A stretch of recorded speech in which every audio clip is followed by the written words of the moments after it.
just so, ghosts eat anything, they eat terribly nasty stuff. They don't eat anything, but they're highly selective. Yeah, sure. Like, they can put But you think, it's crazy that they'll eat multiflora rose, for instance. Well, yeah, if they can eat multiflora rose happily and poison ivy and stuff like that, they might be able to. They don't eat the spores. They're just very articulate with their mouths. Oh yeah, absolutely, but relative to other things we think about, ghosts are pretty impressive. So what about the birds, though? Are the birds eating these caterpillars? No, they don't really have many natural predators on the bird front because they are so toxic. But yeah, what I did this morning, I tried to get a hold of the state vet. We get a lot of questions about browntail moth being ingested by livestock and stuff like that, which we usually refer to the state vet. And we haven't heard anything back, so I wasn't able to get a hold of the state vet.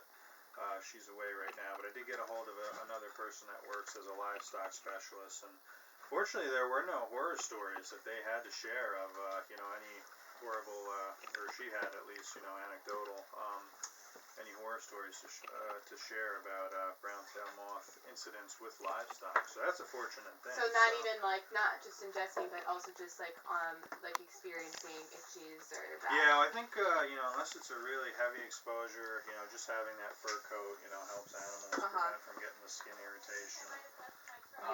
But yeah, that is an issue when we think about household pets and stuff like that. Yeah. And even I'm sure the goats get pet, and stuff like that. They can certainly be bearing those. Oh, so you're saying for the human who's interacting with the animal.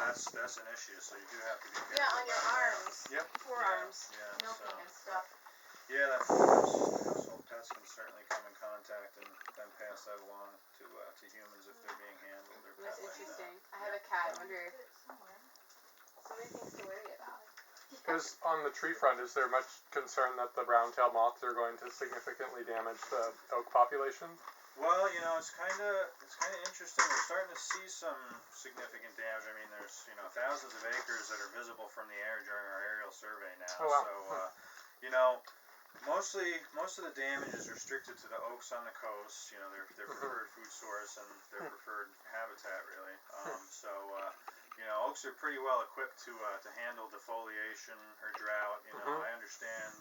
We've had some drought in the past couple of seasons. Yeah, like 4 years in a row. Yeah. So in addition to browntail defoliation, there's also winter moth. So you have multiple defoliators on the oak at the same time. And porcupines. So yeah, if the conditions line up, it does represent some possible mortality and at least dieback to some of the oaks in the really heavily hit areas. Yeah, it's just hard to. So do they tend to, once they've defoliated an oak and they move on, are they likely to come back the same season to the same oak? Well, they've on the oaks they're on. You've probably seen some of the defoliations virtually 100%. On the corner, Jesse Robbins Road was. Yeah. So yeah, the spring generation there, those are the real active feeders. Those caterpillars.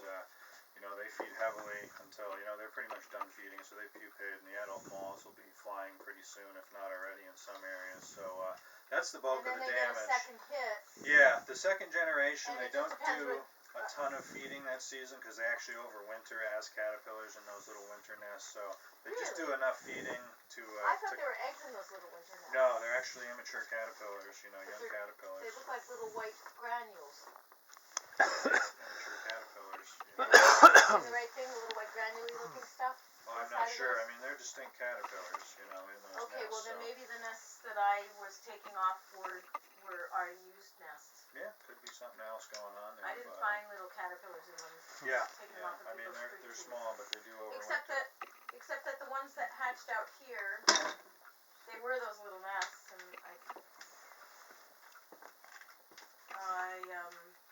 the nests were similar to all the ones that I took off that I took apart and didn't see little caterpillars. I saw little white stuff, kind of. Yeah, I'm not sure on that situation. And these ones definitely hatched, and then there were tiny, tiny caterpillars. But you're saying it's not hatching. They were already tiny caterpillars there. Yeah, they hatch. They do a little bit of feeding, then they form those community nests as young caterpillars. Okay, so it might be. So do eggs ever winter over? Because these hatched early spring, and the nests were there in the winter, and then the spring. Young caterpillars emerge from those nests in the spring, but they're already, they overwinter. Okay, so they never overwinter as eggs. No. Not to my knowledge. So I must have been looking at ones that were either used nests from the season before, and then I didn't take those apart. Yeah, that could be if Until I they saw were, them hatch, or eat exoskeletons either. or, shed So exuviae, they're so. wintering as caterpillars, Mhm. tiny.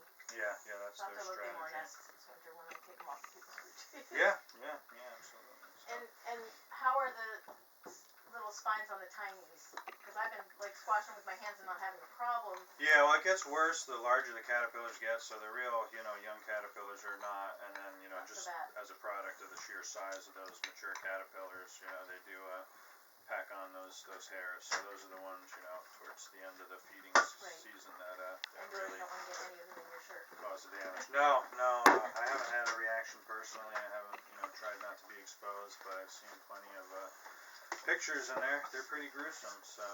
Yeah. What's like the severity of how bad it can be for people who get it on It's them? pretty similar, you could kind of think of it as analogous to poison ivy there. Okay. Some people are very sensitive and they get, quite an extensive Right, rash that persists, and some people it doesn't bother them. And my so. poor friend Kate McLeod, who works gardening, she's got it like on her, she's getting it from even her like truck seats, and she's breaking out in hives that kind of are all over her body. So it was like an internal reaction, like I can get poison ivy too. Yeah. But I had eyes swollen up from putting hay up into the barn last year, and I kind of thought it was them. And I looked, and there are oak trees along that field. Yeah, and I mean, if you got a barn, they tend to gravitate towards human structures a lot of the time for pupating as well. So they also could have just been in my barn. Yeah. Not related to the dust of the hay. No, the hairs are stable for a couple of years. I think about 3 years. Except that other entrances of my barn haven't been problematical. Yeah, so it probably well, was the hay. it varies, but. And I know the dust was, going in my eyes, going up. It was funny because I didn't break out on my arm, like from touching the hay, but it was the dust coming out of the bales that was Yeah. So, I've been thinking that maybe because of this like conversation that is so present around the browntail moth caterpillars, and sort of like people trying to identify them and to like try to manage their population on their land. Like, I guess my fear is that people are just going to start killing all caterpillars. They might not know. Like insecticides. Yeah, I mean, we do get a lot of questions, about, for caterpillar ID. A lot of people turn to us, so we can steer people in the right direction. Whether or not it's a browntail moth or something else that is, a beneficial insect, and encourage people not to harm, beneficial species and stuff like that. So. Yeah, we do the best we can. It depends on the person. You do get a wide range of reactions there. Some people are very reactionary, and that's their solution is to try to treat everything and, eliminate all insects in the general area. So that does happen, on the whole, It's kind of good to know they were here before. Like that we've had them all along.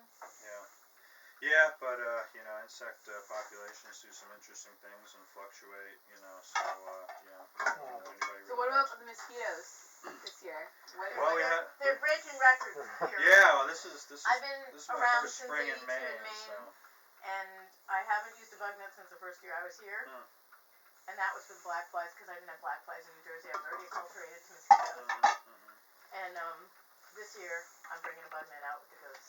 Interesting. Yeah, well, I mean, and I thought maybe they'd be down because we had 4 years of drought, but instead they're making up for lost time. yeah, well, I mean, all it takes is, the season up. So we had a very wet, damp spring, cool weather, so very favorable for, mosquito reproduction there, and just a lot of standing water everywhere. How come they like the cool? Well, that's not as much of a benefit, but, it helps the water. I mean, they do die down when they get hotter. Those temporary pools not evaporate as fast and stuff like that. That's so, true. You got better There's more habitat standing water for 'em. just even on plants. So, flying aerial survey, over the forest cover and stuff, you catch glimpses of, the sunlight reflecting on water where you'd never expect it and stuff. So just a lot of standing water. A lot more puddles. On the landscape, And it doesn't take much, just a puddle. A bucket of water. So, I would like to know some really, really positive things about the fact that this year is a large population of mosquitoes. Because I feel like I personally am like listening and around the focus of how frustrating it is to experience them. But I would like to know, like, what are some good things about the fact that there are a lot of mosquitoes happening right now? Certainly frogs and birds are happy. Yeah, they're a really beneficial food source. So, bats are struggling most places with disease and stuff like that. So those few that are still around, having that reliable food source is great for them. A lot of predatory insects are dragonflies and damselflies that we love to watch and are beautiful. You know, they're aerial predators, and mosquitoes make up a huge part of their diet. So yeah, they're food. You know, we might not rely on them for food, but a lot of things do. So that's one silver lining. So our blood is An feed abundant, then. the mosquito population in That's 2019. great. Yeah, so. Our blood is feed the dragonflies, the frogs, Yeah, the yeah, birds. it's all connected. You know, it's all part of that bigger food chain. So. So what's like, for We just have instance, to like drink more what goat milk. can you name, like just even like three different types of birds that eat mosquitoes? And Well, bats, probably of a lot course, of are little big. That's really cool. I flycatchers. didn't You think know, about the bats. the phoebes, you know, wood peewees, stuff like that. Okay. Great crescent flycatchers, kingbirds, stuff like that. Yeah, you know, I'm not a bird expert, but yeah, a lot of the little flycatchers, I believe that's Okay. a great food source for them, and you know, some of the species that live in denser And I really forests don't. and the boreal species might be benefiting Oh, from cool. that. Yeah, so. Is it true that it's just feeding out that sucks your blood? I believe so. Yeah. So yeah, she needs the extra protein to produce eggs and stuff So like half that. of So. who's flying it isn't. Yeah, so they're It is annoying and after they're us. getting in your eyes, but not every single mosquito is feeding on you. And do they look similar from a distance, like when they're flying around you? Yeah, yeah. But No, the males won't be looking for one body. no, not So necessarily. do they just, what do they live on I don't know actually. That's a great question. So if they don't bite you? yeah. And on air, water. Yeah, some insects don't really do much feeding as adults. Their Yeah, sole they just purpose had is to all that in reproduce. there. You know, some like the Okay. mayflies and stuff like that. They're actually born without mouth parts. They don't feed as adults. Their sole purpose is to reproduce quickly. So they and store die. enough in their Wow. whatever other form they came from, What a multiple life. form. Yep. Yeah, so they don't invest in So they eat developing in the mouth water. parts. They Yep. eat in the water when they're swimming around, and then they come out and they're just go with what they got. Yeah, That's whatever food. energy packet they got is what they use for the duration of That's their amazing. lifetime. Yeah. More miracles. Yeah. Yeah. So. Wow. We've been talking about a couple people that just have this way of being really hit by what a miracle. Little things like the peas germinating, or what was something Karen was saying, when something happens right with her animals. Right. Are there any insects around here? I mean, I know Shauna was talking about how her goats get like ticks and stuff like that. Are there any insects like that would be like a serious threat for livestock that could like really affect their health? Like, I guess maybe if they had a lot of ticks on them or something. Yeah, I mean, tick load, you know, we certainly see that in some wild ungulates, you know, the Right. Oh, tell me moose about or the something. moose if you know more than I do. Yeah, well, I believe that winter tick is, you know, not something that affects domestic livestock. You know, again, Right. I'm not an expert on that, but Special certainly to moose. affecting the moose. But no, I don't think there's anything specific to the Northeast. You know, that would be outside of the usual concerns for livestock. So, you know, you got your flies and your ticks and stuff like that. Your nuisance animals that can affect them a little bit. Right. You know. Yeah, I don't think we have a huge botfly population in Right. this area that affects livestock, Right. particularly like some other regions in the world. So, yeah. Right. But, Right. They have which are the ones that the goats sneeze out their noses? We have those. I don't know. That's that not. one. I think that is nose bot. That's nose bots. Yeah, there might be So some. we do, Yeah, I just we don't do, think because we some have- years they do a lot of that. Yeah. Okay. So. But a healthy goat can sneeze them out, Okay, that's good. so they don't. Supposedly they can get in the wrong path and end up in a brain Yeah. if they don't sneeze them out. But I've never had any, and mostly the literature would say you don't usually have a problem. Yeah. They mostly sneeze them out. Interesting. Yeah, they go. I mean, they do very pointed sneezes. Yeah. Yeah. I And would in too, I fact, the guess. treatment in my more herbal books is to give them some like aromatic to sniff that's going to make them sneeze more. Interesting. Yeah, it's pretty funny, I think. I think it's cute when they're sneezing. So do you still have those caterpillars or larvae that were defoliating the I aspen think around? there's some out there. Are I they still took some more visible? pictures, and there were less of them. Okay. But we can definitely walk there. Yeah, I'd be curious to have a look and see if they're still there. And I think it might be the same thing on the birches as well, which would kind of make sense. They're similar trees. Yeah, Poplar? yeah, depending on the species, some of them might have that host range overlap. But yeah, there's lots of, they are soft flies. I like didn't they look see like them in the this. birch because I haven't been up it yet, but I see kind of similar defoliation and it's nearby. Okay, And interesting. they're definitely in more than one poplar. Yeah. but that one little one got hit like almost 100%. So fascinating. that was where I noticed them. Because I might have even seen them in the past, but there just weren't so many in one place. Yeah, they can be pretty dramatic. So the browntail moths, they're here now. They're defoliating whole oaks very near me, but not far. What's the sequence across the landscape? Like, are there places now, say south of here, that just don't have any oak leaves? Yeah, I mean, or are they just hitting, kind of spot hitting everything? Yeah, it's patchy. You know, some areas are certainly affected worse than others. So what we do is we go out and we survey, you know, the previous year those winter webs in the trees, and we kind of generate a risk map. How do you survey them? Just visually on the road, you know, you count, you know, how many are in a given tree, and that'll give you an idea of what the defoliation level will be. So you stop where there's a tree that has them. Yeah, I haven't participated in the survey. Like sample. Yeah, there's a protocol. I just haven't done it. You know, this is my first season here, but yeah. So this area right here, Belfast, I believe on our risk map is you know, in the moderate zone, but you know, just west of here, you know, a couple towns over, you know, that's the core area. But you know, like Palermo had really defoliated. Yeah, there's some, you know, as south, far into, but yeah, the majority of the calls I feel like have come from the Camden area. Has been very heavily hit this year, and the town of Hope. You know, they're talking a lot about of calls from a Hope. town protocol and what to spray. But they're also talking about like some things that aren't so bad to spray. But you really worry about hitting. Well, BT still kills monarchs. It still kills a lot of bugs. Yeah, well, this Lepidoptera specific though. So. And my friend Tina was using a pressure washer with soap and saying it was killing them. So yeah, you know, some people try to come up with homemade remedies like that. You know, we certainly advertise, you know, as a way of killing things to drop them into soapy water. You know, you do run into some risk when you start putting soapy water on the trees. It can affect the oils on the leaves and stuff. I've seen people kill, you know, conifers that way. Yeah, the conifers seem to be more severely affected by treatments like that, you know. So what's the Forest Service's recommendation? So if someone's calling, like, how do I manage this issue? What is their sort of protocol you're giving out? Yeah, it's really, you know, we don't know yet.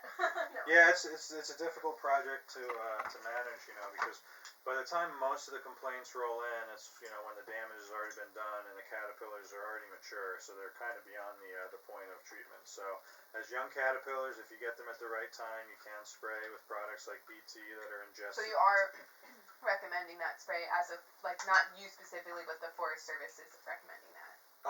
For people that are interested in treating, you know, that would be the remedy. But to treat like one tree in their yard. Yeah, it's not really for a landscape scale. You know, there won't be any broad scale treatment unless it's on, you know, a municipality basis where members of the community want to join together and, you know, treat their own. And that would be legal if the town wanted to do it? Yeah, I mean, there's That's scary. Well, you know, it's one of the more benign, you know, chemicals out there based on how specific it is. So, you know, but we've generated lists of companies that are willing to spray, you know, in reasonable situations, and arborists that'll physically prune out the winter webs, and that's what we really like to see is physically removing. In the winter. Yeah, you know, taking as much of the population out. But the trouble is they're on the tips of things, and if it's a large oak tree.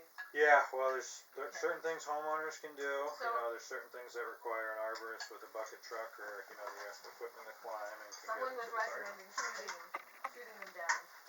No, we don't recommend that. Sharp You know, we don't recommend burning them out of the trees. You know, we've seen in the past people try to light caterpillar nests on fire and, you know, catch the tree on fire, kill the tree, damage the tree. So burn the house down. someone was yesterday. Someone near here was telling us about how they've heard of people taking like a UV light at night and making some kind of like trap that attracted them. That attracted all kinds of bugs, but he's almost an entomologist. He's a bug person, and he just sees which ones they are and hits those ones. Interesting. And he has like almost none compared to his neighbors. Yeah, well, he must have a lot of spare time Right. to hunt individual moths there. But, you know, but that's a good point. They are attracted to lights, so, you know, we do tell people, you know, if you can keep the outdoor lights off at night, you know, you'll do yourself a big service and not attract them into the yard at night when they're flying. Interesting. So like they'll be less likely to come land in your trees if you don't have as much light. Yeah, you know, it's So we'll have less than all our yeah. Interesting. Why do you think that Is there any, I mean, maybe it's like, it's a speculative sort of like ideas of why they're, here in such a large number this year? Thanks to the goat. No, I can't, I mean, it's a building outbreak, you know, so what we usually look for with, you know, caterpillars like this is they'll build to a point, you know, where they have huge population densities and we rely on, you know, natural things like, viruses and fungi that actually kill them, so when you have a big population and the right weather conditions, those sort of things tear through the population and kind of knock it back, you know, and you know, for other natural predators and parasitoids, you know, it usually takes time for them to react to an outbreak, so, you know, it'll take a couple years before they respond, you know, yeah, so, but yeah, it's kind of a wait and see, you know, we And the don't fact really... that they've been here is comforting. So those other creatures that eat them maybe do exist. Yeah, yeah, They must have got knocked down before, right? Yeah, yeah, well, it's you know, this is kind of a new precedent, so we're really not sure yet, you know, Okay. You know, what other, and so I always wonder if the tree health is getting knocked down by, say, ozone. I know ozone burns tree leaves, and I know that you were saying, was it you that was saying, the needle drop problem, needle drop disease with the white pines? I don't know if you've noticed, but my white pines have, like, dropped a lot of needles, and they just have new needles now.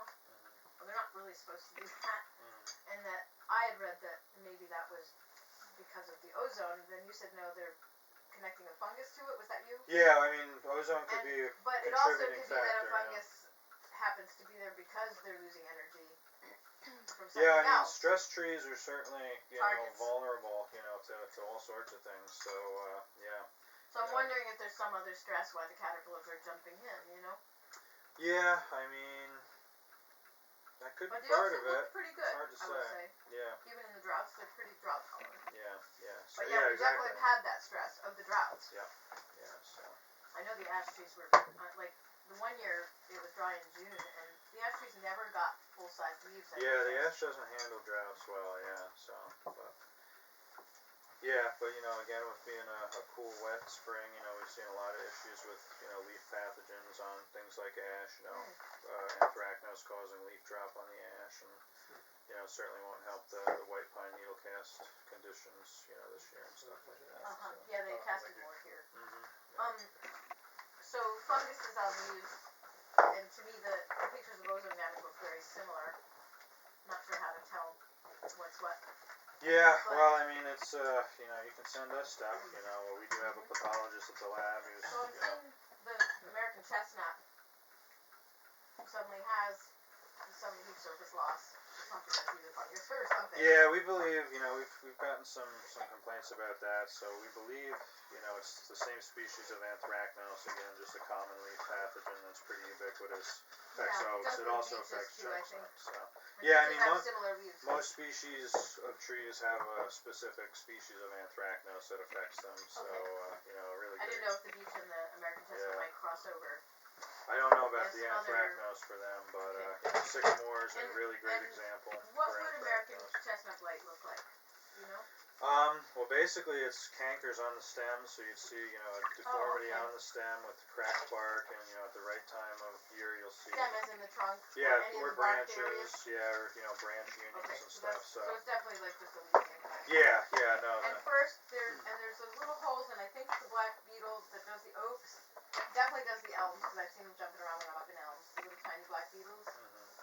They make little round holes. Yeah, elm leaf people. Well, this year we have a... Is that the same as the one on the oak? Because it seemed to jump to my oak from the elms. There's a I haven't really collared there's a leaf mining fly this year that's very active that affects oaks and chestnuts, so we've been seeing that. This has been the last few years. Yep. Yeah, well, they're around every year, but they're really booming this year again. So, yeah, all the little tiny BB holes you're seeing on oaks and chestnuts are most likely due to that, so. Oaks, chestnuts, elms, and that might be the same bug jumping. Well, elm is the leaf beetle, you know, so that's specific to elm. This is the leaf beetle is different than the... Yeah. And is that one also a little black beetle? No, it's a leaf mining fly, so it's not a beetle.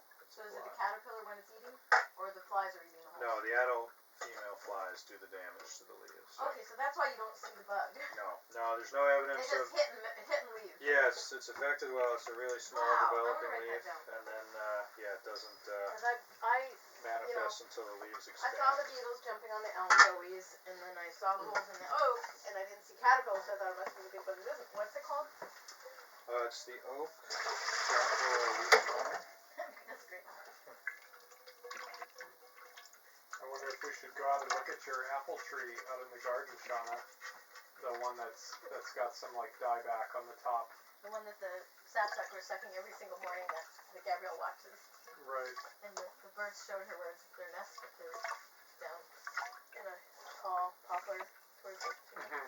But it comes here every morning to Yeah, I think the tree. babies might have been fledged. Because I went and I moved. Uh-huh. So the oak shotleaf miner fly, that's the whole thing? Yeah, and And I then said, that did you also hits get other- the newsletter I mailed you? I did. And Okay, yeah, it there's was an spread article. out here. It was spread out here. Where'd it go? Well, there's an We article. put our in there literature about out that. on, is it, wait, Branson? Spencer. Spencer. One of those two syllables. Yes, I saw the books there and things. And Yeah, Yeah. we put them out again thinking, oh, you might want to see what crazy yeah, I got a shot of that actually. reading Yeah. material we've got. This is files all sorted by topic related, all the periphery of tree fodder, because nobody writes that much about tree fodder. There's a few folders there that are fully tree fodder, but then there's also a forestry folder that things that apply to tree fodder, where they don't even know anything about pollarding, and things about drought in trees, and stocking of carbohydrates in trees, and moon cycles in trees, and all different things in that file cabinet of the box. So the oak shot hole leaf miner, you said they do cross over to other species? It's just the oaks and the chestnuts. Okay, but that is the same as what hit my chestnut. Okay. Probably, yeah, without Well, seeing of it. course, we haven't looked and we didn't see the fly.